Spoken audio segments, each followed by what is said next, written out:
Buenas noches. Después de lo publicado en el último vídeo sobre Franco, no he agotado el tema ni mucho menos. Al contrario, serían decenas los vídeos necesarios para disertar sobre el mejor estadista español y el más trascendental de los últimos 4 siglos, como lo afirmé ya hace muchísimo tiempo. Por eso, aunque en forma resumida, continuaré resaltando la importancia que para los españoles ha tenido ese don de la divina providencia a nuestra patria en el momento más necesario, o sea, cuando estaba a punto de hacerla desaparecer la sinagoga de Satanás en los años 30 del pasado siglo. Pues bien, aprovechando que en estos días celebramos o hemos recordado los 46 años en que Pinochet liberó a Chile de verla convertida en una segunda Cuba, Francisco Franco Bahamonde y Augusto Pinochet Ugarte los voy a unir en el recuerdo. Podría glosar 20 o 30 vídeos a cuenta de esta fecha, pero me voy a limitar a lo que me permite un vídeo simple. Primer comentario. Los dos militares dieron una patada a los rojos en el trasero con éxito innegable. Traducido al lenguaje vulgar, ambos les hicieron la Pascua a los dirigentes del poder supremo sin rostro, es decir, de la sinagoga de Satanás, cuyo fin era convertir España en el primer satélite de la URSS y el continente americano en la nueva URSS. Todas las naciones americanas, una unión de repúblicas soviéticas socialistas. Segundo comentario. El generalísimo no solo sería el mejor estadista de los últimos 400 años, sino que ya cuando llegó al poder, el hombre tenía las ideas claras sobre la forma de servir al pueblo español. No olvidemos que fue un genio de la táctica y de la estrategia, por su visión de la realidad circunstancial. Cuando en Salamanca estaban reunidos los jefes del alzamiento para elegir al hombre que los iba a mandar como dueño o como jefe único, él puso unas condiciones. Ni le interesaba coger el mando, ni lo rechazaban. Ahora dijo bien claramente, no engañó a nadie, que si era él el elegido, quería todo el poder y durante todo el tiempo que fuera necesario. No solamente durante la guerra. Eso quedó claro. Y el que mejor lo entendió fue el representante del rey Alfonso XIII, el general Kindelán. Franco murió en la cama de un hospital del pueblo, rodeado de todo el cariño de los españoles, en su gran mayoría. Le lloró como a un padre, contra todo lo que dicen los periódicos, los cines, los tertulianos de hoy, que primero no lo vivieron, o si lo vivieron eran unos pobres diablos, sin ningún criterio. Los pocos que sabían y que odiaban a Franco sí sabían lo que querían los demás.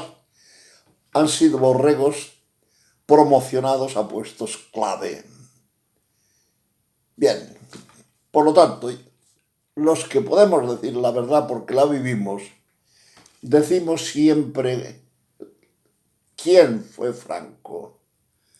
Y estos niñatos de hoy, que ni conocían, no, ni sus padres vivieron la época buena de Franco, se permiten salir a la calle y decir, vamos, el otro día vi un programa que me carcajé.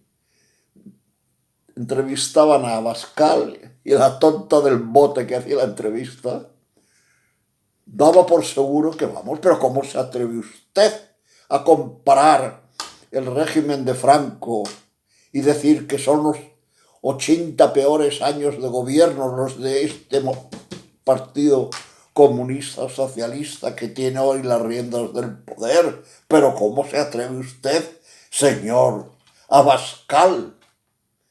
Y la gente se queda tan tranquilo. Y el mismo Abascal no le paró los pies y le dijo, pues claro que sí. No tiene comparación el gobierno de Franco con esta mierda que nos gobierna ahora y que está arruinando España. Franco la levantó y estos tíos la hunden. Pero somos tan tontos y tan idiotas, el 90% de los españoles, que lo dan por bueno y lo asimilan y se callan. Pues sí, señores, sí. El gobierno de Franco fue infinitamente superior a todos los gobiernos democráticos, no solamente de España, sino de Europa. Franco murió por eso en un hospital y nunca habrá un entierro como el de Franco. Nunca.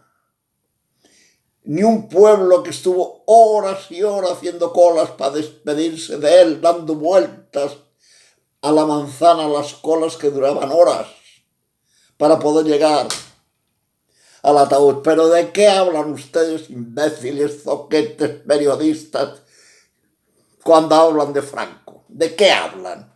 ¿Qué Franco nos presentan? Y este cretino va a sacar una ley ahora en la cual cuando hablemos de Franco nos meten en la cárcel. Y yo le garantizo que si sale esa ley, al día siguiente yo publico un artículo diciendo lo mismo que estoy diciendo ahora. A ver si tiene lo que tiene que tener para meterme a mí en la cárcel y presentarme ante un magistrado que me va a escuchar.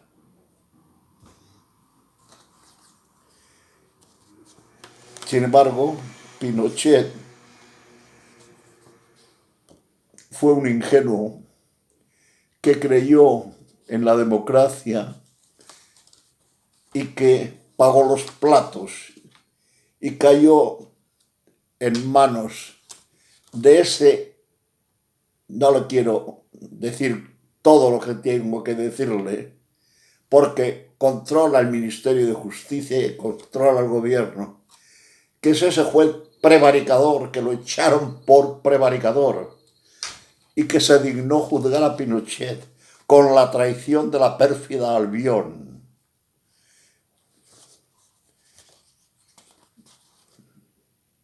Pinochet cayó en la trampa. Franco era más listo. Y Franco no dejó el poder a nadie porque sabía que si lo dejaban, la prueba la dio el sucesor, que no había muerto Franco y ya nos había traicionado en el Sáhara, obedeciendo las consignas de la sinagoga de Satanás. Tercer comentario. Franco y Pinochet repararon a marchas forzadas la desastrosa situación que heredaron, porque eso es lo propio de la democracia. El libertinaje, el latrocinio, las drogas, los crímenes, la estupidez, etcétera, etcétera, planificada por la sinagoga de Satanás y obedecida sin rechistar, porque a los que no los compran los asustan. La historia demuestra que los dictadores llamados de derechas levantan los países y los de la izquierda los hunden. Por eso a los dictadores de las derechas la sinagoga los echa pronto del poder, si se dejan, y suelen dejarse, y a los de izquierdas no les sacan ni con agua caliente.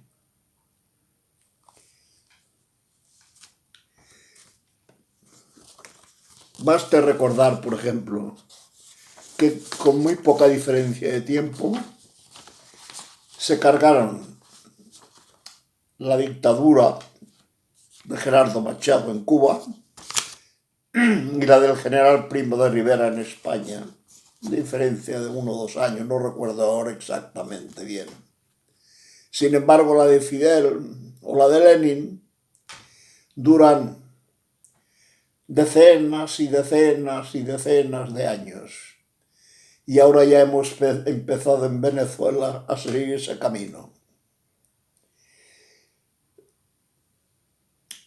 Son verdades estas que yo estoy diciendo, que pueden comprobar cualquiera que sepa leer la historia española o la historia universal. En mi tesis de grado sobre el mártir de la masonería, Gabriel García Moreno, yo dejé definida la ley de la historia. Ojo, no la descubrí yo. La ley de la historia la descubrió San Agustín cuando comentó las 2 ciudades, la Civitas Dei y la Civitas Terrae. Pero yo la definí con pocas palabras. La ley de la historia es la guerra a muerte entre las 2 ciudades. Esta es la ley de la historia. Y aproveché para definir la historia, y esa definición sí es mía. La historia es el balance periódico de la ley de la historia. Por eso tenemos tan buenos historiadores y tan pocos buenos filósofos de la historia, porque ignoran la ley de la historia.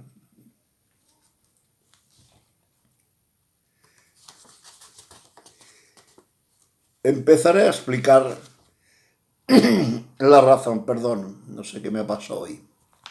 La razón del éxito como estadista del gallego irrepetible. El caudillo, ante todo, fue un hombre leal. Leal a su Dios, leal a su patria, leal a su profesión, leal a sus compatriotas, leal a la verdad y sobre todo leal al sentido común. Precisamente por esa gran virtud suya de la frialdad y del desapasionamiento al analizar los problemas. Pocos hombres recuerdo yo que aparentemente no tuvieran nervios, por lo cual parecía un hombre frío, sin sentimientos, cuando era un hombre muy sensible, pero que se dominaba perfectamente. Quizás eso lo debió a su Santa Madre, que hizo contrapeso a lo gamberro que era su padre. Ese dominio de sí hacía que le respetaran hasta los generales y los mismos moros a los que combatía. Era un hombre que imponía respeto precisamente por esas virtudes. Es muy difícil conocer la vida de Franco y no quedar impresionado. Solamente los cretinos que nos gobiernan y los políticos idiotas que dirigen los partidos, como son tontos de baba, son incapaces de entender al excepcional hombre de Estado que fue el caudillo. ¿Qué van a entender los degenerados tipo Zapatero o el Coletas Falconetti, el de los mejillones de Bélgica y similares hombres o calañas que no le llegan ni siquiera para poder besar la suela de sus zapatos? Y no digamos nada de esos zopencos que tienen en sus manos los micrófonos de las emisoras y de las televisiones. No hay nación más desgraciada por culpa de esos elementos que tenemos, tanto al frente de las instituciones, todas, como al frente de los media, de los instrumentos de creación que son de manipulación de la opinión. Bien, se me acaba el tiempo, continuaré con otro vídeo. Buenas noches.